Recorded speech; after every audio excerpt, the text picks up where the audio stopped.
Because there's a greater journey to get from point A to point B, I'm going to tell you about that as well.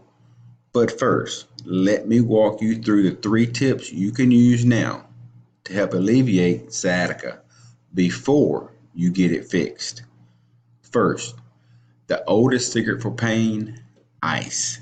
Using ice therapy for an interval of 20 minutes on the injury site and off an hour before reapplying has the benefits of decreasing inflammation and numbing the area.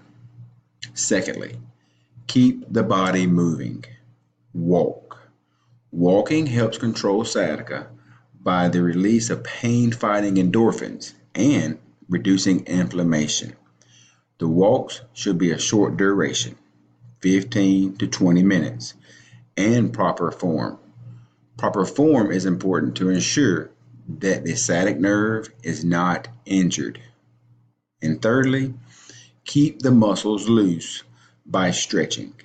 Lengthening the spine can help reduce the pain while reducing stiffness and inflammation. Stretches that externally rotate the hip give the most sciatic relief. With any stretch you do not go to the point of pain. Moreover, there is no one stretch for everyone, so you may need to modify your stretch to get the most relief.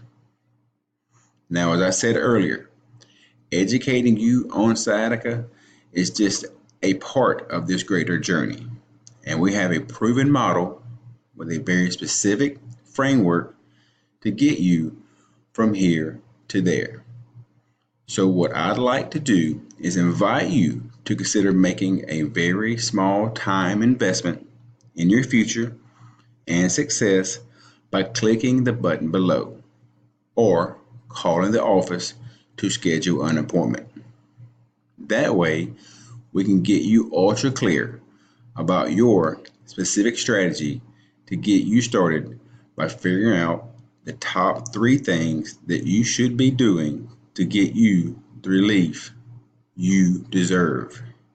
So go ahead and click the button, and someone from our office will call you shortly. However, if you want immediate assistance, call the number listed during office hours.